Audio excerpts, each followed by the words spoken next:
Hello and welcome to today's webinar, technical showcase of Netacea's approach to machine learning and advanced bot management. My name is Alex McConnell, Marketing Manager at Netacea. Joining me today is Matt Jackson, Head of Data Science at Netacea. Hey. Matt achieved a PhD in particle physics on a Large Hadron Collider before working on several tech startups where he's applied his skills to solving commercial challenges. Matt now leads Netacea's data science team in their pioneering work in developing industry-leading bot detection technology. So today we're going to talk about a little bit about bots just to set the scene. So how do we define bots here at Netacea? Well, we define bot traffic as any request that is made by an automated process rather than triggered by a direct human action, such as any non-human traffic could be scripted or using automated requests for a variety of different purposes. And we've done quite extensive research into the prevalence of bots, as you can see, and this has affected many parts of our web experience, especially in the last year with the COVID pandemic. We've seen a lot of bot activity increasing over time. And as you can see from the stats here, 9 out of 10 login attempts are now automated on the internet. So it's becoming even more prevalent over time. Of course, there's many different kinds of bots, and we tend to segment these into good bots and bad bots. So the good bots, the internet as we know it today probably would not operate as smoothly without these good bots. Very necessary things like the Google search engine crawler, uptime checkers, security tools, things like that. We definitely need those, and we don't want to hamper those on the internet with any of our tools. What we're really interested in blocking those bad bots that you can see on the right there. And one thing that's important to note about these bad bots is they all have different targets, and some of them will attack very quickly and need to immediately be stopped or mitigated. Kind of attacks such as account takeover and credential stuffing, very dangerous very immediately, and we need to take care of those quickly. Some bots, though, are more of a slow burn kind of threat.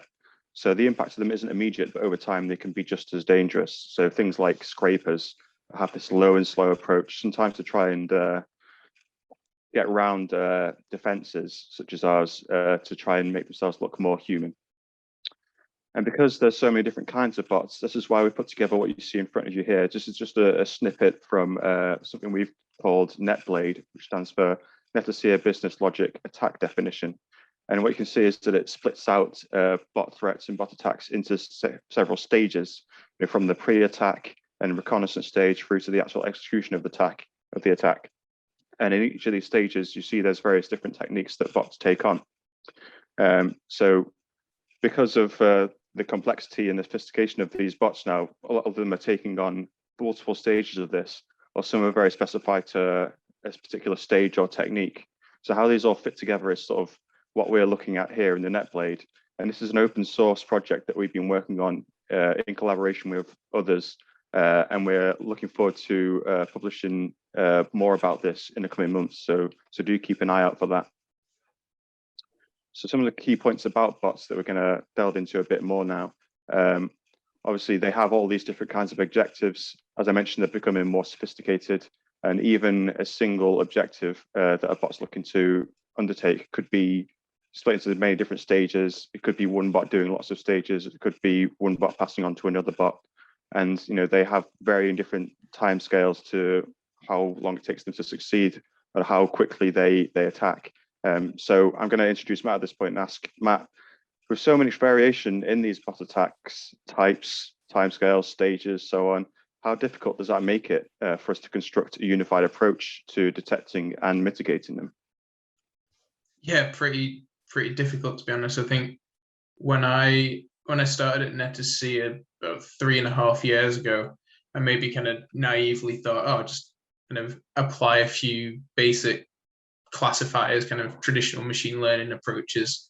We'll have one for scrapers, one for credential stuff, and then it'll be fine. But that's not really the reality. So I think that's kind of what I'll talk through a little bit about today. I think it's probably best to start off with the data and thinking about how some of these behaviors manifest themselves in the data, and then we'll go on later to talk a little bit about how we can use some very machine learning approaches to help mitigate these attacks. So from a data science point of view, we go right back to the basics and introduce, so we use a server-side approach to bot management. And by that, I mean, we look at the raw web logs, we enrich them, and we analyze the data, apply machine learning and so on to produce a recommendation or a mitigation. So as well as the data, it's really important to have a good amount of domain knowledge. So we have an in-house threat research team here at Netacea, and I think Alex already introduced a bit about the NetBlade, but the data science team really works closely with the threat research team to understand the different types of attacks and focus our analysis on the right parts of the data.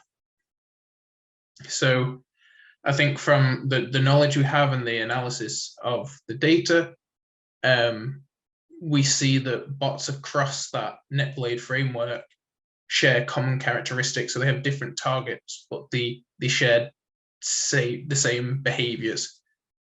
And I think it's useful to explore some of these behaviors before we talk about machine learning, and then we can start to think about where we can make the most impact detecting bots. So the data science team very broadly think about 3 key types of behaviors. The first being the speed and volume of an attack. So the speed and volume can really vary. So I think Alex said before about some scraping behavior might be low and slow. So scraping's a suitable objective for that kind of, it can just go on for weeks and the apps will gather that information.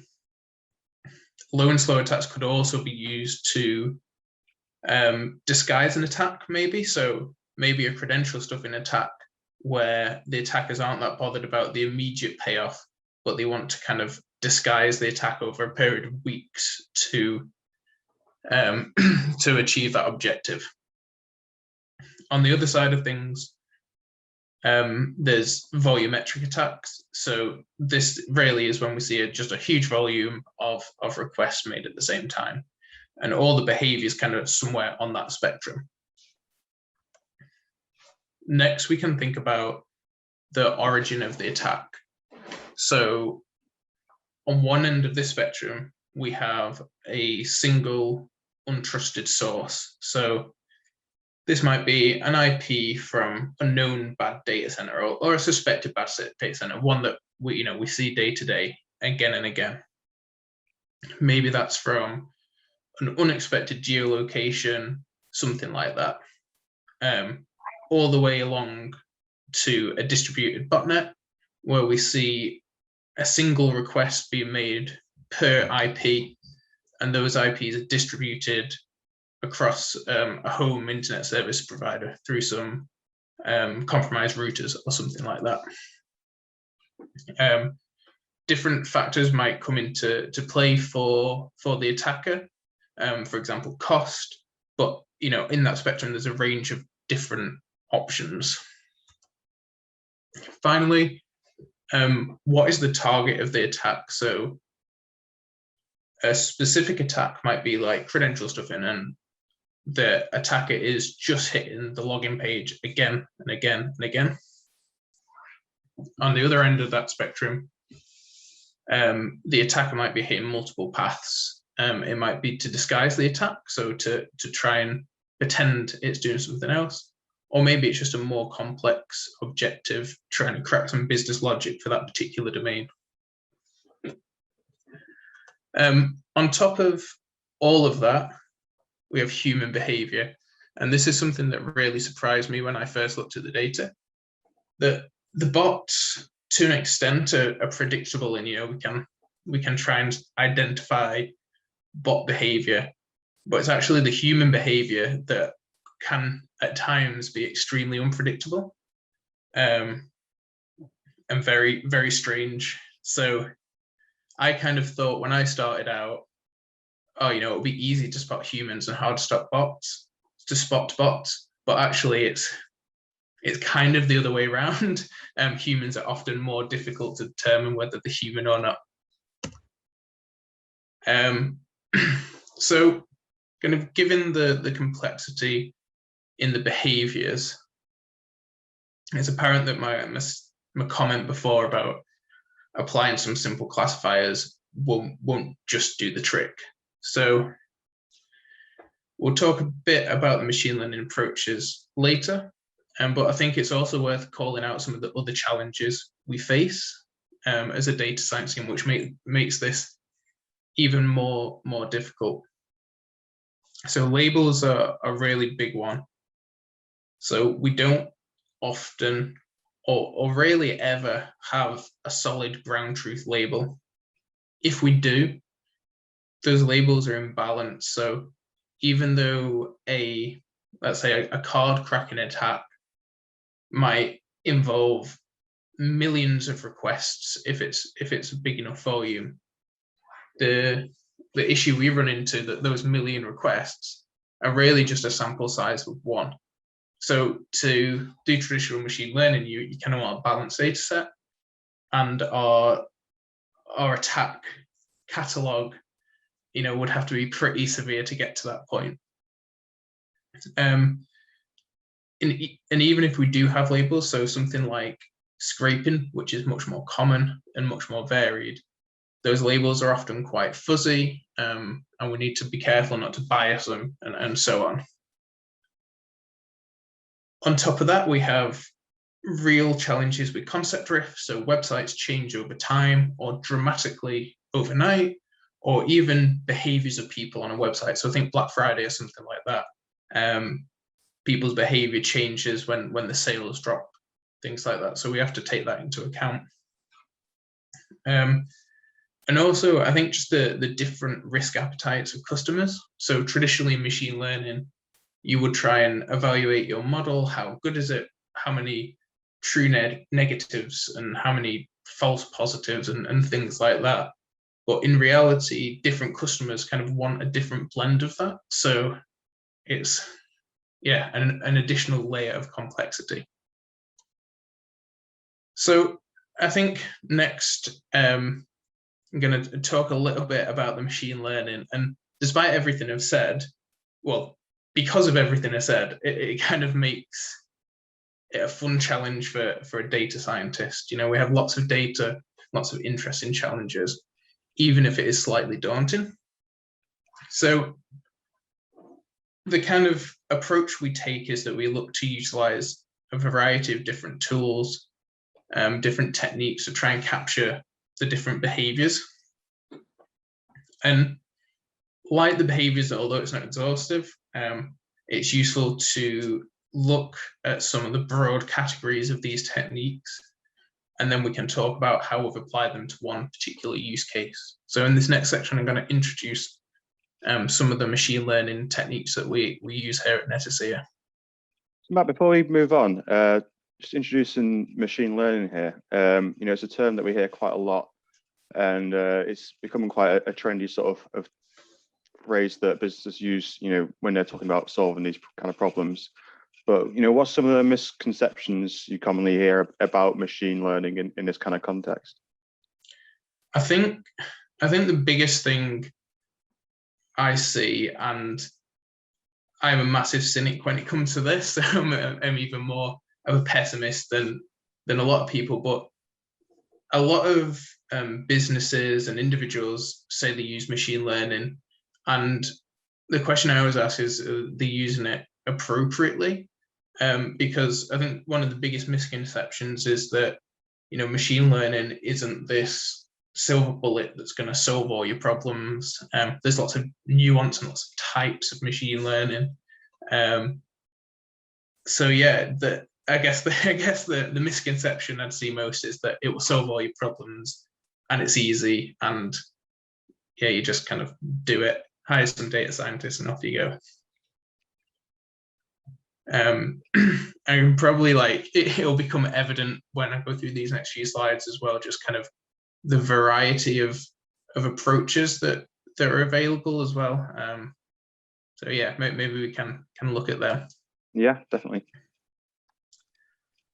So the first big category for Netacea is real-time versus batch. So a really high level real-time machine learning, or even real-time analytics, or just processing data in real time, is extremely challenging. But it's something that's really important for us to utilize, because something like a credential stuffing attack, we want to stop dynamically in real time, and we want to provide that value. It's really important after the fact the damage is done.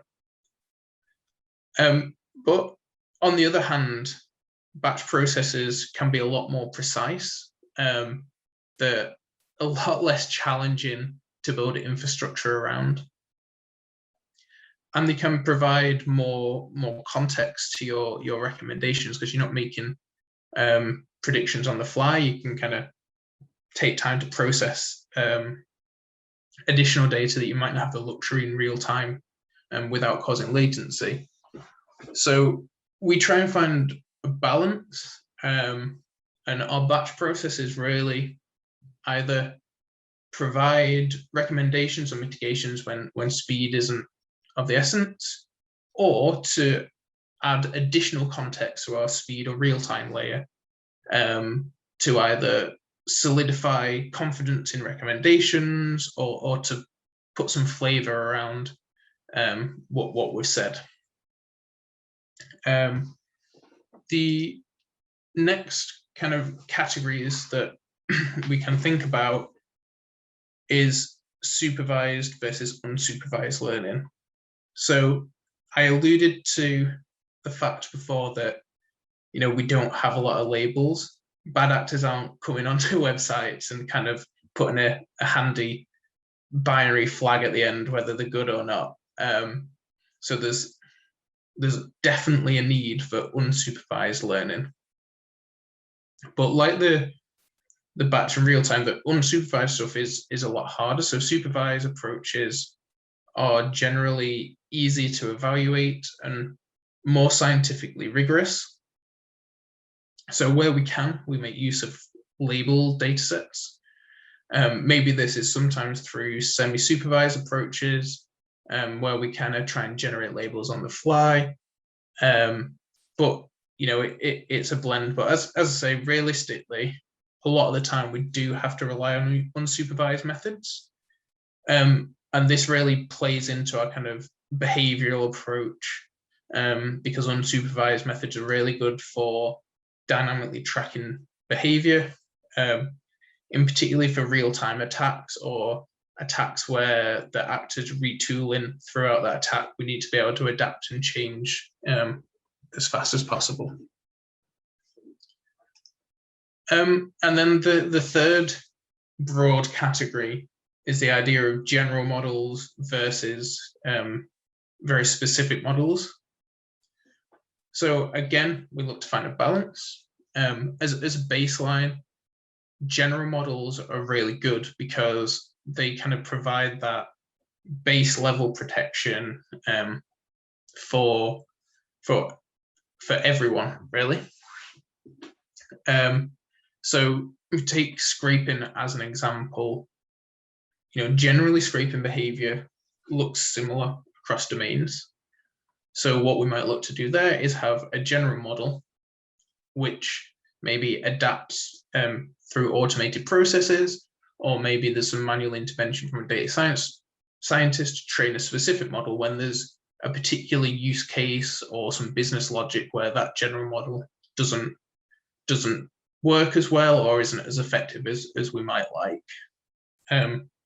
But like the other two categories, there's trade-offs in that specific models, it's just not feasible to have a model for every behavior, for every domain, for every use case. So it's really finding that balance. And I think if we just take a step back and look at all of that, we can really categorize into eight categories. In reality, it's a bit of a spectrum, and not everything neatly falls into one of these boxes. But as a data science team where we've had success, is kind of overlaying this with the Netblade and identifying the different stages throughout a bad actor's what we call kill chain, where we can identify places that we can mitigate and stop these attacks from happening. So I think in the final part of this webinar, we're going to talk a little bit about a specific use case, scalper bots, and how we've done this and how we've applied these different methods. Yeah, and I think I'm going to hand over to Alex to introduce a bit about scalper bots. Thanks, Matt. Yeah, so scalper bots becoming very, very prevalent, especially in the last year. This is one of the big, most well-known kinds of bots, really, because of what's happened with the pandemic. Lots of shops are being closed. The only way to buy certain items has been online. And as these items have become sort of low supply and high demand, things like PlayStation 5, gym equipment, all kinds of things, scalpers have become really prevalent. So what a scalper bot will typically do is hit a website just as these items go on sale. They'll use automated systems to buy up these items faster than a human physically could. And then they'll go on to secondary markets and put these up for sale at a much higher price to make a profit. We've seen this hit, as I mentioned, games consoles, graphics cards, even like vaccination slots in America. Any kind of item that's sort of, as I said, low supply, high demand is a target. And here you can see sort of the extent of this in the last year. As I mentioned, it's been really high profile in the media, especially with things like the PlayStation 5 and vaccinations and things like that. And what we've actually noticed is a correlation between when people are searching more for the PlayStation 5, search interest also has increased for scalper bots. I think this is for a few reasons. Firstly, we've seen a greater professionalization of these bot groups that are making these scalper bots. They're very organized, very sophisticated, but it's also regular people who are trying to sort of get ahead. Maybe they're trying to get hold of these items themselves. Maybe they're trying to get them to resell for themselves to make a little bit of profit in the hard economic times. But they're either scripting things for themselves if they've got some knowledge, or they're going and buying or renting these for a low price. So the amount of scalper bot activity, the scalper bot activity, is just on the rise and increasing. And also, it's not technically illegal to do this either.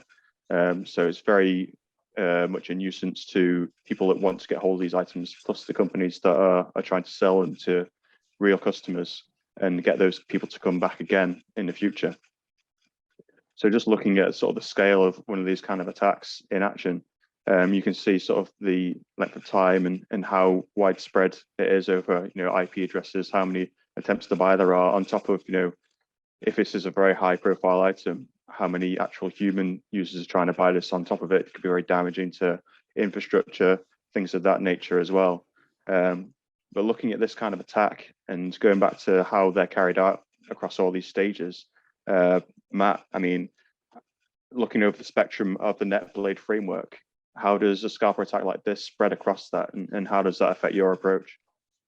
Yeah, so this was a question we kind of wrestle with for quite some time, and I think the example on this slide show on the slide just had it kind of shows the end of the attack. So at this point, the bad actors are achieving something. So they made 1 million attempts to buy over 6 hours.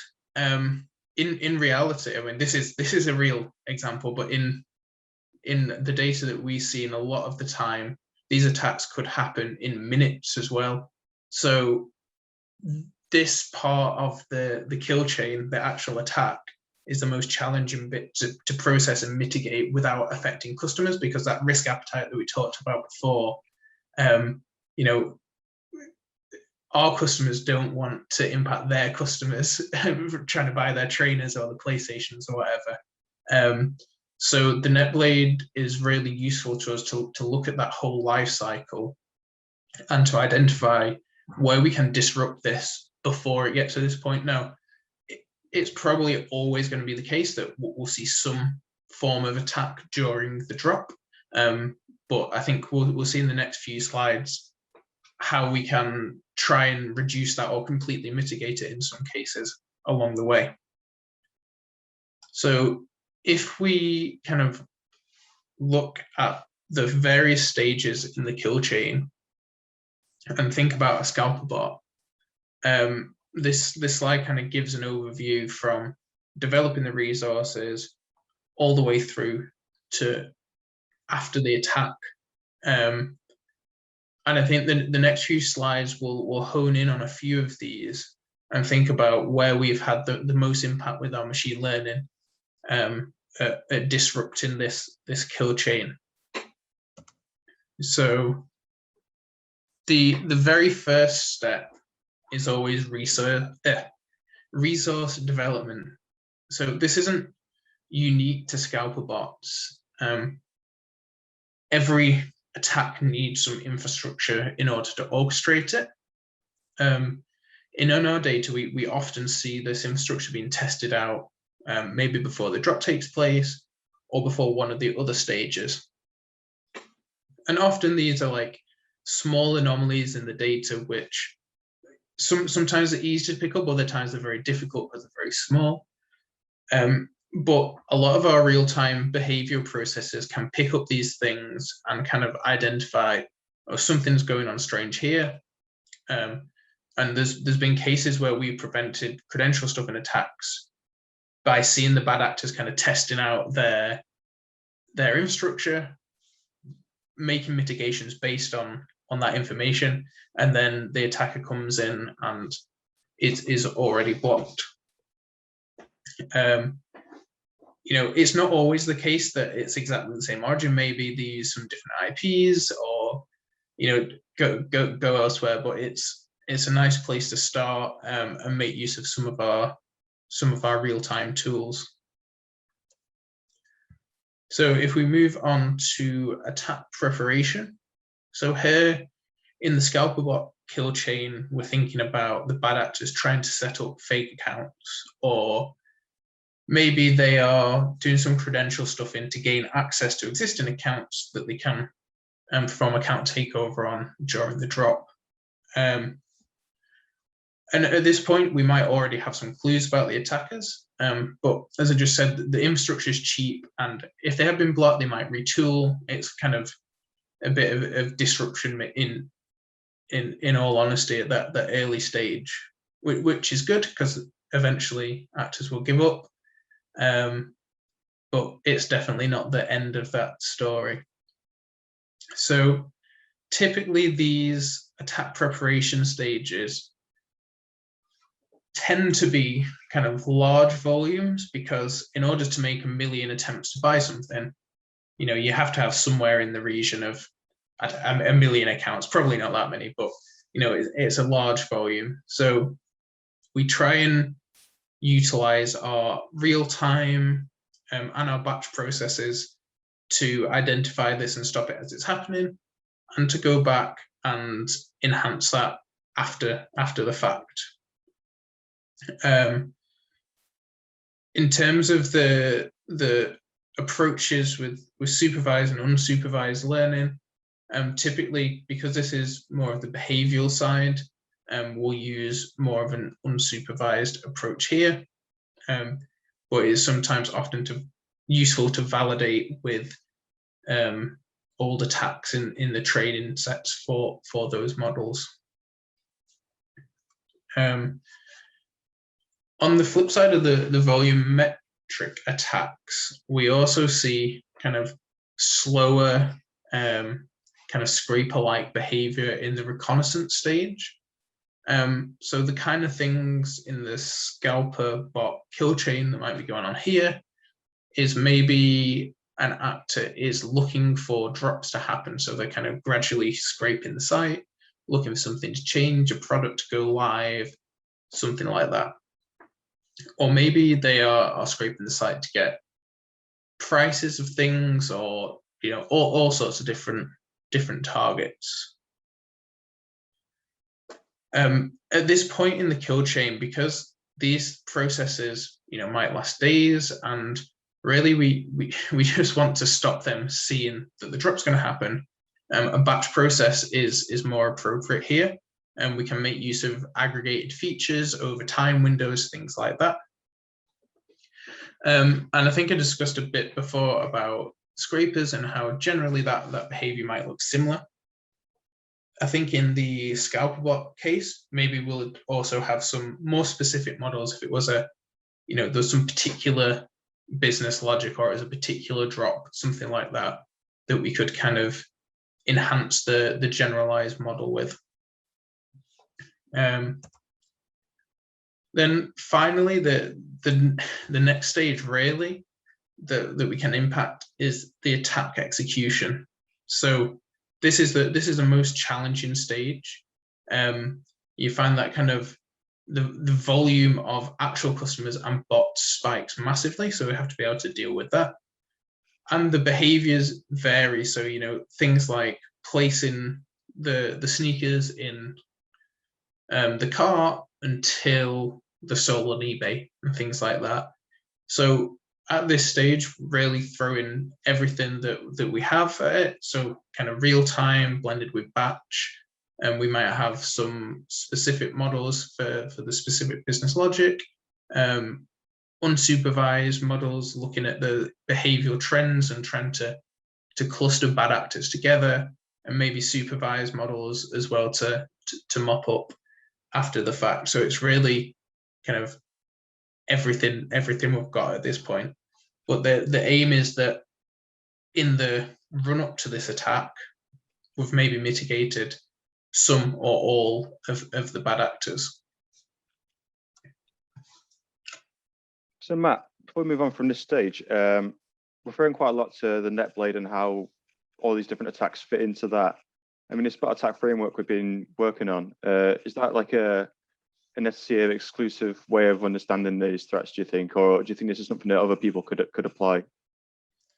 So it is definitely something other people could apply. It's something our threat research team have been working really hard to kind of define, and it's definitely used in-house as our own standard.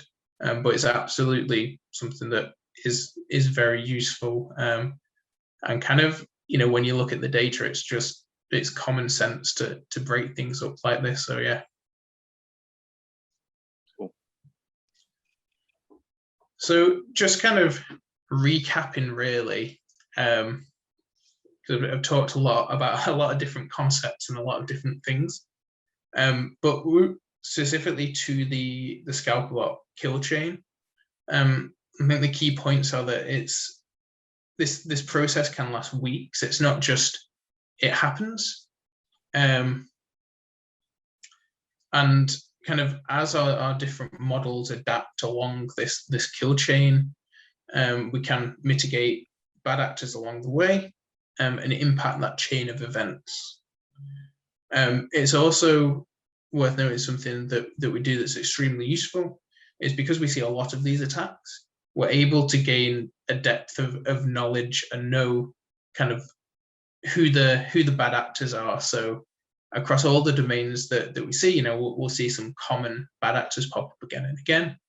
And these all feed into a reputational database that provide a kind of baseline protection, and often stop these things before they even happen. And that's kind of an ongoing learning as we see attacks and the landscape changes, so does that underlying protection. So in conclusion then, I think it's fair to say that unbeknownst to me when I started, and hopefully everyone has learned something today as well, that attacks are sophisticated multi-stage processes. It's not just, oh, there's a Scalper bot. It's it's a range of behaviors spread across a period of time. And in order to stop that range of behaviors, it's important to use a range of different data-driven approaches to apply domain expertise onto that data. And without all of that, you're not going to stand a chance of stopping bots. I think it's very much a ongoing war of attrition and learning, and it's really important to be adaptive and reactive to the different things that happen in the bot landscape. Absolutely agreed. And it's good to see, how much actually goes into this. And, as we're talking about the NetBlade, the framework there, it makes so much sense to categorize all those things out and make sense of all the different approaches that are required that we're using to tackle this. So I think the next step for anyone who's watching this, thinking about their own bot management strategy and how Netacea's approach to bot detection technology can play into that. I think the best thing to do is just get in touch with us and start a conversation. Reach out to us on our email address there that you see on the screen, hello@netacea.com. And similarly, if you're interested in hearing more about the NetBlade and seeing that in full and how you can apply that to your own models, please do be in touch and keep an eye on the website, as we're looking forward to publishing some more about that. So we're coming to the end here. I just want to say thanks very much, Matt, for joining us and explaining all that. Really interesting stuff. And thanks everyone for watching, and goodbye.